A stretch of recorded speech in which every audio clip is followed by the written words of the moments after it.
Taga saan ka ba dito sa atin sa Pilipinas? Santa Rosa, Laguna po. Ay, batiin mo yung mga ano mo, kamag-anak mo doon. I-shout out mo na. Go, Christian. Ito po sa Lalusin family, Bilyote family. Kung nasa man kayo, ingat po kayo lagi.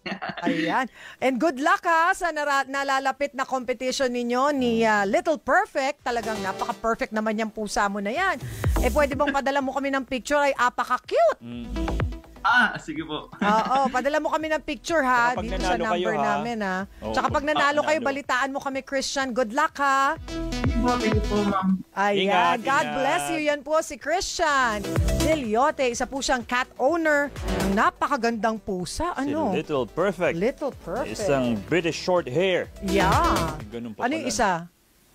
Basta yon. Pabata ka pa lang, mahilig ka na talaga sa pusa, Christian? Bali, sa lola ko po kasi when I was child, pag nagbibisita ako sa sa bayan ng aming lola for vacation, nakikita ko yung lola ko na naggugupit ng kahon, tapos mga lumang tela nilalagay niya sa box, then nilalagay niya sa baba ng kama, then yun niya yung breeding box na ginagawa niya. So ayun, parang hereditary kasi some of my cousins like cats as well po eh. Oh, ang cute-cute na. Tinitignan namin yung picture at video. So, diyan ka na pala nakabase sa China? Yes po. Yes po.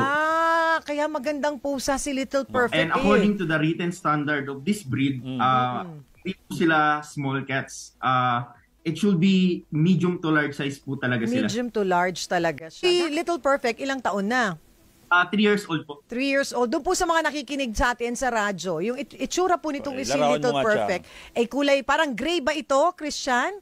Yes po. And po yung popular color po niya sa British, but there's over 40 colors and combination po in British Shorthair. Hindi lang po siya gray. So nung nakita mo siya, talagang na love at first sight ka, ganyan talaga. Yeah. Even here in China, meron siyang mga fans in other countries. They ask for the kittens for this one because all of their generation, because he has a genetic blueprint po talaga for being massive cats. And sweet face expression din po. Yes. And when they reach the adult, all of them, pati anak niya, lolo niya, lahat sila, draw out na po siya when they reach the adult. So ang maturity po nila is 3 years old. 3 years old. Fully development po is 2 years old. Wala pa year. So, si Little Perfect ay mature na pala. Matured na, 3 years old na eh.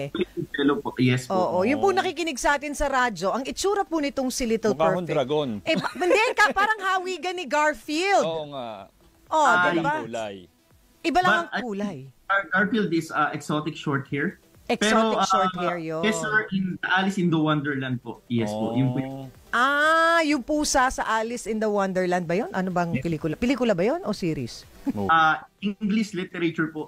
Yung dati pang Alice in Wonderland. Kasi ang dami ng pelikula niyan at saka series. Kaya tinatanong ko, series ba? Pelikula? Anong behavior, Christian? Depende po sa cat because we should not specify sa breed yung ugali nila. Different cats has also different attitudes in each of them. Apaka-cute niya. Hindi ba mahirap mag-maintain yan? Medyo may kamahalan ba, Christian? Hindi po eh. This breed is not high maintenance. They are easy to care.